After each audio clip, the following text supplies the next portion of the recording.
வீட்டுக்கு ஹெலிகாப்டரில் வந்து மருந்து அடிப்பாங்க, பூச்சி மருந்து.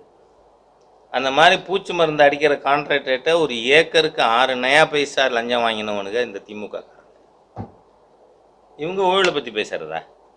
அதனுடைய மிகப்பெரிய பரிணாம வளர்ச்சி தான் 2G, 1,76,000 கோடி. அது இப்போ தை பிறந்ததும் வழி பிறக்குங்கிறாங்க. டே டு டே பேசிஸில் அதுக்கு என்கொயரி நடக்கிறது. மார்ச் 15க்குள்ளே கன்விக்ட் ஆகிடுவாங்க. அதனால் மே மாதம் நடக்கிற சட்டமன்ற தேர்தலோட தூத்துக்குடிக்கும் நீலகிரிக்கும் பை எலெக்ஷன் கூட வரலாம். என்ன இப்போ உடனே நீலகிரிக்கும் தூத்துக்குடிக்கும் பை எலெக்ஷன்ஸு வரலாம் அப்படின்ற ஒரு பேச்சு இருக்குது. அதனால் வந்து ஏதோ ஈயத்தை கண்டு இழிச்சு தான் பித்தலையா மாதிரியாக இருக்குது.